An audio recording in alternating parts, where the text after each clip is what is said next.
So here we go. A wrap up as we do each and every Monday of Josh Heupel's press conference. The first time that Caleb and I have done this where Tennessee isn't the winning team. And they were certainly not as they faced Georgia on Saturday in a game that Tennessee really was knocked out of the game early, be it crowd noise, be it just being out hustled, outmanned, whatever the case may be. And Caleb, as we mentioned on this morning's program, which will be a part of the show on Tuesday at 8:30 each and every weekday, Tennessee still has an awful lot to play for. They were 63% chance participants of making the college football playoff before the Georgia game. Because of what happened on Saturday with Alabama and Clemson, there's still 63% chance, according to ESPN, of making the college football playoff. That will be determined largely about what they do going forward. Let's take a quick look back at the Georgia game before we talk Missouri. And you could tell Josh Heupel is frustrated. I don't know if in his heart of hearts he believes that Tennessee can man up and beat Georgia the majority of times if they played 10 times. But I do believe he thinks that they made mistakes that ultimately cost them any chance of competing in that game, whether it's D. Williams not catching the punt that goes out of bounds on the 1 yard line, missed throws by Hendon Hooker. I do think Tennessee made an awful lot of mistakes, which is what he wanted to talk about. I don't know that it would have changed the outcome of the game because I think Georgia was significantly more talented than Tennessee, especially up front. Yeah, I agree. I think context matters when we talk about mistakes with Tennessee in this game. I think because Georgia made mistakes. They had two fumbles in the game, and there were some things they did, and they still controlled it pretty well.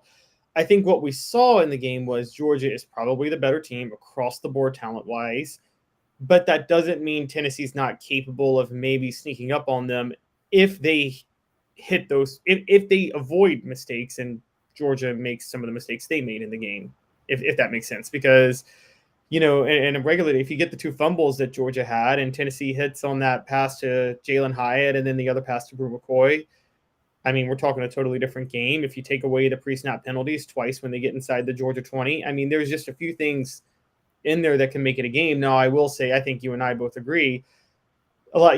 He was talking about this on Saturday, touting the way the defense kind of buckled down in the second half. I thought Kirby Smart was just playing keep away from Tennessee's offense in the second half more than anything. Agreed. And yeah, I thought he knew Georgia had a lead, and he's like, I don't want them to hit any quick strikes. But that doesn't mean that there weren't some signs you saw. Tennessee was able to move the ball through some underneath routes throughout the game. If they picked up on some blitz packages, they probably could have finished some of those drives. I thought the interior of Tennessee's defensive line held its own. Now, the edge rushers, I mean, Byron Young and Tyler Barron, I don't think I heard their names all day. But And I actually thought going into it that Byron Young was the most important player. That if we were talking about, if you remember, I said if we're talking about him having a big game, then Tennessee has won. We did not talk about him at all. no, not at all. Not at all. Him or Tyler Barron, the tackles did their jobs. And, I mean, that was a huge part of the game. And so, yeah, I think, again, the interior was actually not too bad. I mean, Latrell Bumpus forced a fumble. I thought they played pretty physical on the inside. Jeremy Banks did a pretty good job stopping the run. But, yeah, I think Heupel knows that if they don't make those mistakes, they can make it a game. But again, that's relative because we're talking about if they don't make those mistakes and Georgia still makes the mistakes they made in that game, which again, they did have a fumble on the first drive. And so I think he knows that. But I also think that that's no reason to – we all knew where Tennessee was going into this year. I think, again, we kind of have to keep perspective here. This team didn't start the year in the top 25. No. Georgia gives up 86 yards per game. Missouri in the ballpark at 111 yards per game. So this is not as if Tennessee's going to be able to just go out, you wouldn't think based off that stat, to just dominate the line of scrimmage and be able to run the football for 250 yards. That may happen, but if so, it's going to be because they've opened things up down the field. Yeah, I talked about this a little bit Saturday after the game where I don't know how to go with Missouri on this because if I go about last year and Tennessee just that was their coming out party, 63 points at Missouri, a 28-3 first quarter, something like that. But at the same time, this Missouri team is very physical on the defensive line. I talked about the line yards per carry and the standard down line yards per carry in Missouri. Outside of Georgia is the best in the SEC. I mean, that's why I picked Tennessee to win because Tennessee is up there too, and Missouri gave Georgia a game doing that. So yeah, I think Tennessee has to be careful. Missouri hasn't been blown out since that Kansas State game. They've been in you flip 4 plays, they're undefeated in the SEC right now. I mean, that's how close they are to being. I mean, they've barely lost every SEC game they've played. I I know Tennessee's a bit of a different animal, but yeah, I mean, when you have an elite defensive line like that, and Tennessee's offense does depend on its run game to get going, for to hit those big shots, a lot can happen. Well, now on the flip side, let's look at pass defense by Missouri.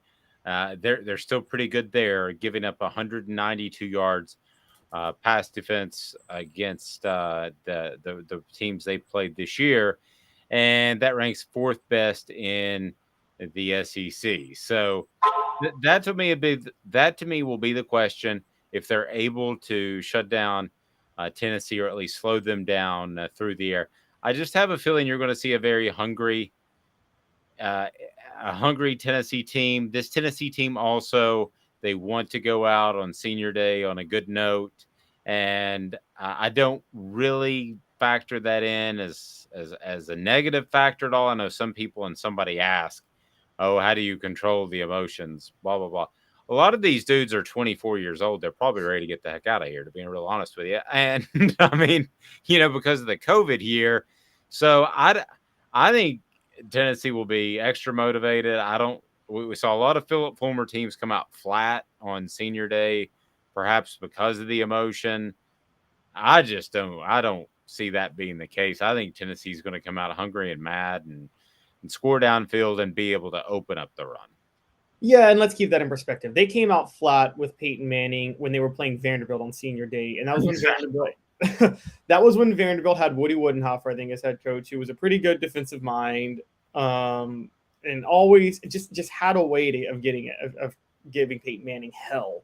I mean, there's an argument that '97 Vanderbilt game is actually what cost Peyton Manning the Heisman Trophy because he played awful that day. I think they won 17-10 or something, wasn't it? And Yeah, um, it wasn't pretty. yeah, because whenever they got Kentucky on senior day, they were going to put on a show because that was the Hal Mummy years, and you knew that Peyton Manning was going to, or even T. Martin was going to drop 50 on them because they were just that was Kentucky style at the time. But yeah, I think this game is you're right. They're a lot older. There's still a lot to play for. I mean, particularly we're going to see what happens with the college football rankings tomorrow, but I don't think they're going to be distracted by what's going on throughout the landscape of college football because I think they have to know that if they can control what they can control, they'll still be in the playoff at the end of the year.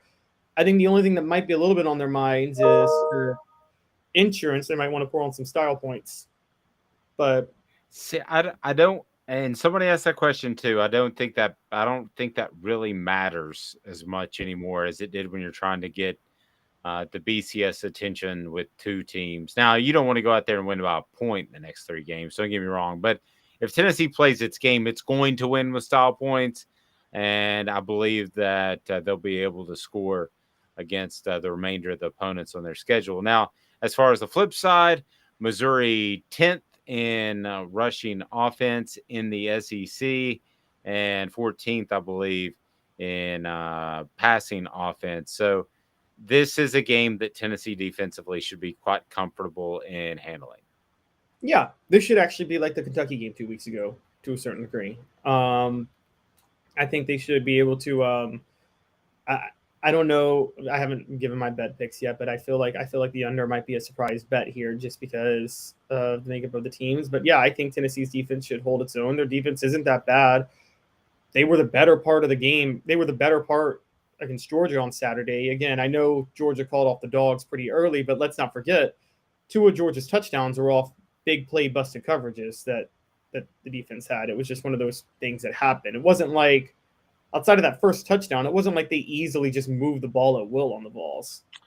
all One game. last thing I want to throw in there that Josh Heupel said that Georgia ran 62% blitz ratio, which was slightly higher than he had seen beforehand or they had prepared for.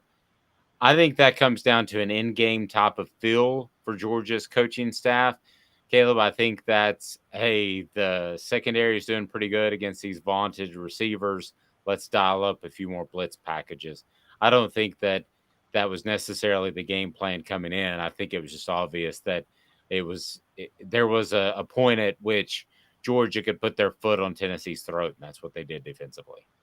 Yeah, there was a little bit of absolving of blame, if I'm going to be honest, with Hypo right there, because I was the one thing I was critical on with his play calling on the weekend is, I don't think I saw one screen in the second half, and you've got Jalen Hyatt back there, and I'm like, one or two screens is going to that'll stop Georgia from doing what they were doing right there, and I don't think he ever dialed it up. And you're right, I think he was caught off guard. I don't think he's admitting how much he was caught off guard by doing that. And look, that was a great game plan by Kirby Smart. But you also, you're right, you have to have the flexibility to do that. He wouldn't have gotten away with that if Georgia's cornerbacks weren't doing their job on Tennessee's receivers. And that was my biggest miss going into the weekend. I thought Georgia's cornerbacks were overrated, and boy, was I wrong on that. Listen to us at 8:30 Eastern each and every weekday. He's Caleb Calhoun. We'll have a complete breakdown of Tennessee as they meet the media. I'm Dave Hooker. This has been a presentation of Off